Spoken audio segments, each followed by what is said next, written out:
Dando sequência à série de entrevistas com os candidatos à Prefeitura da capital, eu recebo agora Rafael Furtado, do PSTU. Boa noite, candidato. Boa noite, Adriana. Boa noite, espectadores. Só lembrando que o senhor tem 15 minutos para responder as perguntas e o tempo do senhor começa a contar a partir da sua primeira resposta. Tudo bem. Ok? O senhor já foi candidato ao Senado, a vice-governador, por que agora decidiu se candidatar à Prefeitura de Vitória?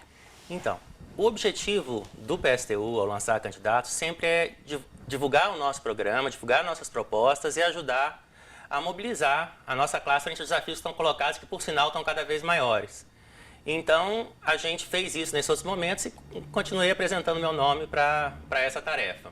Pois é, o senhor começa o seu programa de governo falando da educação. O senhor é professor universitário, o senhor começa falando por educação, uma área que o senhor conhece e que o senhor pretende lutar contra a emenda constitucional que congelou os gastos públicos e também a lei que fala que 10% do PIB tem que ser investido em educação. Mas essas são funções do prefeito? Então, o orçamento da educação, uma parte importante do orçamento da educação da cidade vem do Fundeb, por exemplo, que é uma verba federal. E esse sistema ele é integrado, não é tão integrado quanto o SUS da saúde, mas existe uma integração. Você tem, por exemplo, escolas de ensino médio federais, estaduais, e tudo isso compõe o mesmo sistema. E na medida que há cortes na educação, esses cortes eles rebatem em todos os níveis. Então é necessário, não só enquanto na gestão da cidade ter mais verbas para a educação e esses cortes a atingem, como por uma visão de sociedade, a gente entende que é uma das bandeiras que um prefeito que tem compromisso com a população deve lutar por mais verbas para a educação em geral. A gente tem aqui em Vitória, o município é responsável pelas creches e o senhor diz no seu programa de governo que o senhor pretende ampliar o horário de funcionamento dessas creches. Como é que isso seria feito? Então, esse é um grande gargalo. Você conversa com as pessoas, você vê a situação, muitas mães, e aí acaba sendo, a gente fala mães porque a nossa sociedade que é super machista e, em geral, isso é considerado atributo da mulher, né, cuidar da educação dos filhos. O máximo que conseguem é creche em meio período, e aí tem que deixar uma criança em casa, ou com uma mãe, com uma tia, com uma irmã mais velha, ou numa creche particular, né, e muitas vezes torna-se bastante difícil para fazer. Além disso, as creches são só diurnas e cada vez mais, nós estamos com 50% da população economicamente ativa desempregada atualmente. As pessoas estão trabalhando do jeito que aparecer, da forma como for. As pessoas às vezes precisam trabalhar à noite, no fim de semana, uma série de coisas. E onde que deixam as crianças? E aí você tem um monte de acidentes que acontecem, as crianças estão desprotegidas. Isso deveria ser uma questão absolutamente prioritária, garantir creche em horário integral. As pessoas que trabalham não trabalham só 4 horas, as jornadas são de 8 ou mais o tempo gasto no transporte. Então deveria ser uma prioridade, realmente. Então nós defendemos creches públicas em horário integral, inclusive noturno, inclusive fim de semana. Bom, dentro do programa do senhor também o senhor defende um programa de educação sexual nas escolas, um tema bastante polêmico. Como trabalhar esse tema? Isso ficou polêmico agora, né? Eu tenho quase 50 anos e eu tive educação sexual na escola, inclusive estudei escola de padre. Existe uma onda de falso moralismo colocado que só prejudica as pessoas. E aí, se você não tem uma educação adequada, né, e aí sim, tem que ter profissionais preparados, com a informação dada adequada a cada faixa etária, isso tem que ser discutido. Existe uma série de estudos para isso, para que você garanta a informação, porque essa informação ela vai chegar à criança de qualquer forma. E através da escola, com profissionais bem preparados, você pode dar uma informação adequada. Muitos casos de abuso sexual, inclusive de crianças, são descobertos na escola. São descobertos a partir de informações que foram dadas pelos professores. Agora tem um bando de pseudo-conservadores aí, que ficam dizendo que a educação sexual vai passar filme pornô na escola, vai ensinar posições do Kama Sutra, uma série de coisas. Educação sexual não é isso.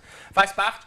A sexualidade faz parte da biologia humana, faz parte da sociabilidade humana, é evidentemente um assunto a ser trabalhado com seriedade na escola, como todos os outros. E dentro disso, só uma coisa, dentro disso, está dentro do contexto também, porque existe uma intervenção religiosa também com relação a isso, com uma série de preconceitos com relação às pessoas LGBT, com relação à mulher, uma concepção talvez que a mulher também ela tem que ser submissa ao homem, uma série de coisas. Então eles se incomodam muito quando você discute essas coisas e traz a perspectiva da ciência, né? A perspectiva da ciência para isso. Então é muito importante, porque nós entendemos que o Estado tem que ser laico e a escola tem que ser inclusiva, ela tem que lutar contra qualquer forma de discriminação e tem que fazer as pessoas se sentirem bem com o que elas são. E ninguém vai, parece que vão ensinar as pessoas a ser homossexuais ou transexuais, não é nada disso. Existe a ensinar a não discriminar e que as pessoas que se percebem assim sejam perfeitamente acolhidas nessa situação. Nós tivemos um assunto que gerou muita polêmica, que foi o aborto legalizado de uma criança que foi estuprada. E essa criança não conseguiu fazer o aborto aqui no estado, acabou tendo que ir para outro estado. E dentro do plano de governo do senhor, o senhor fala sobre isso, o senhor fala em estruturar a rede municipal para isso. É isso? Exato. Também é impressionante que tenha sido polêmico, porque o aborto legal... Nós do PSTU somos a favor da descriminalização do aborto, da garantia dele pelo SUS, para todas as mulheres que assim o desejarem. Em qualquer circunstância. Mas no caso, esse é um aborto legal previsto pela Constituição.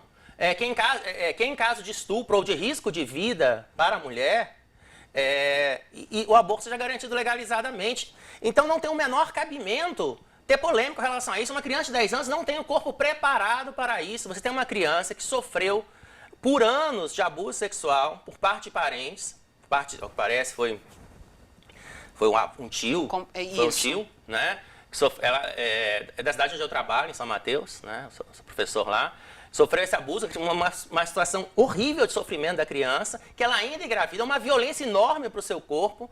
O útero o que é o útero de uma criança de 10 anos? Você não está preparado, evidentemente, para uma idade que a criança não está preparada, o corpo dela não deveria nem menstruar ainda.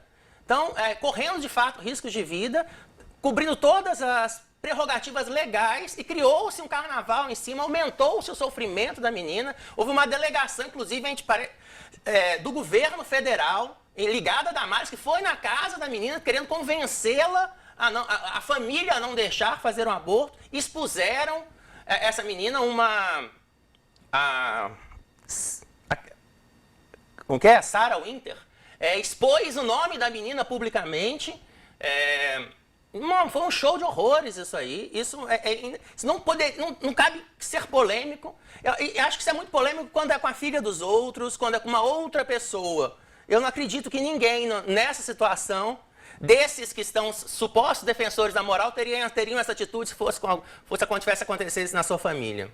Ainda falando sobre o plano de governo do senhor, um ponto me chamou a atenção que o senhor fala em reestatizar a Vale. Mais uma vez eu volto a perguntar, isso é papel do prefeito? Então, vamos lá. Talvez tenha um outro momento que a gente possa abordar isso com mais propriedade. Existe a forma como o nosso Estado está organizado. O que é papel da União, o que é papel do Estado, o que é papel da Prefeitura. E existe como que a gente entende que deveria ser. E as demandas e lutas que caberia a gente estar assumindo e defendendo. A gente acha que essa maneira como o Estado está organizado, para nada representa os interesses da grande maioria da população, que vive cada vez pior.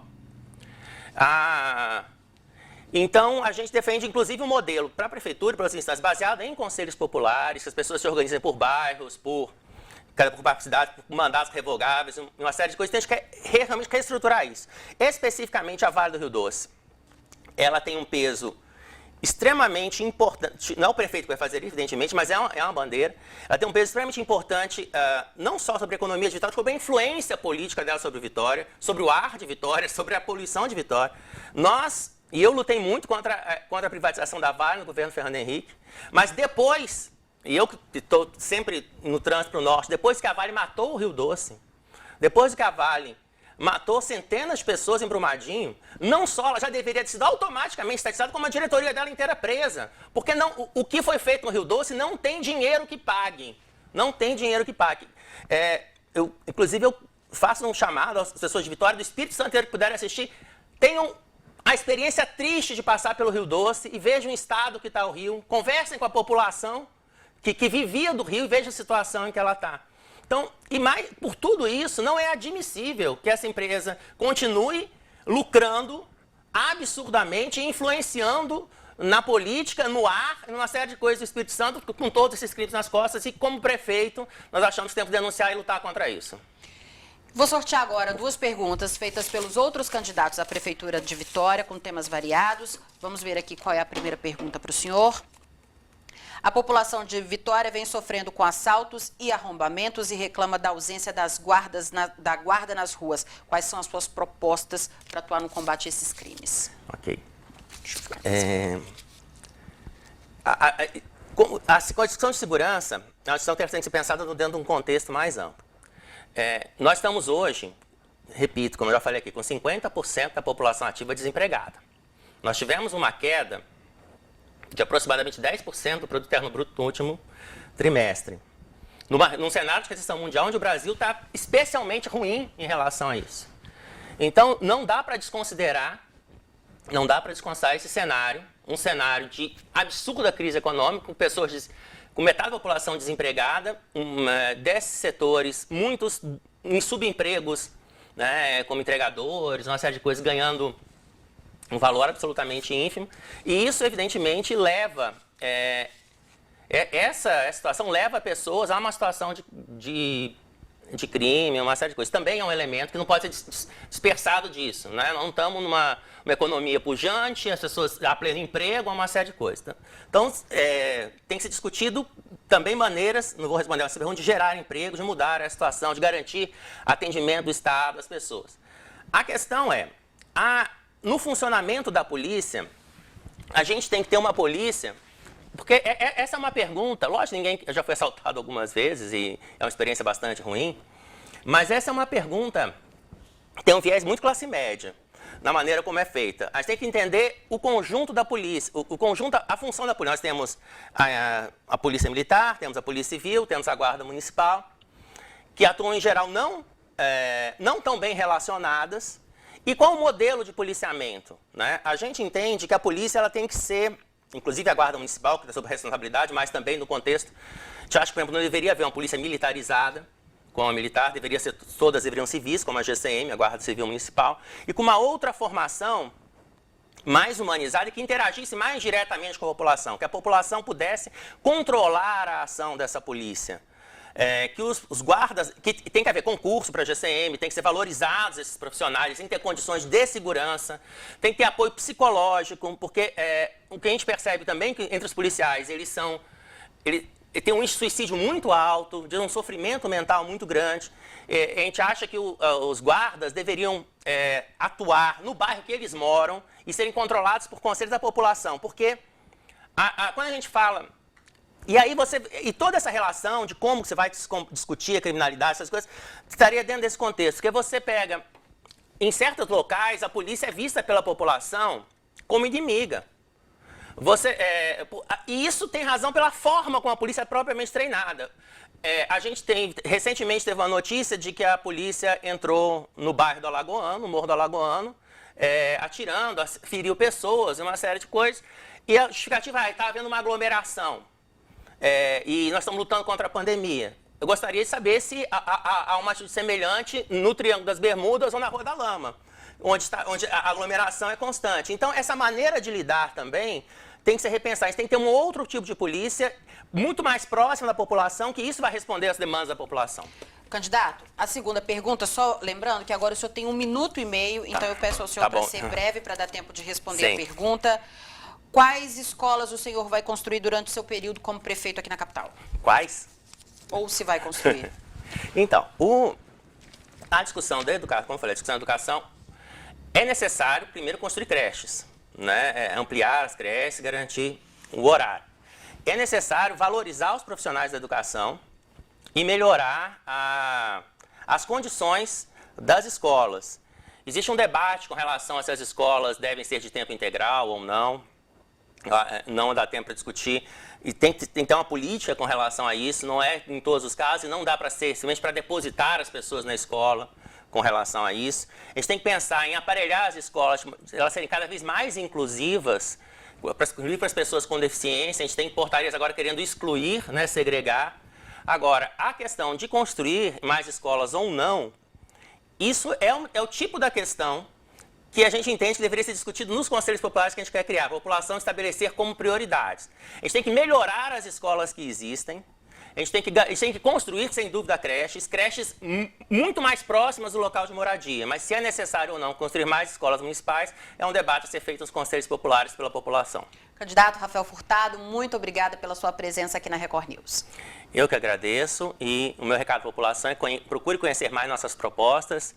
E não acredite apenas no voto, acredite na luta. Lute, porque só luta muda a vida. Obrigada, candidato. Bom, nós convidamos os 14 candidatos à Prefeitura de Vitória para participar do programa Eleições 2020, o voto na Record News. Mas os candidatos Heron Domingos, do PRTB, e Fábio Lousada, do MDB, não compareceram.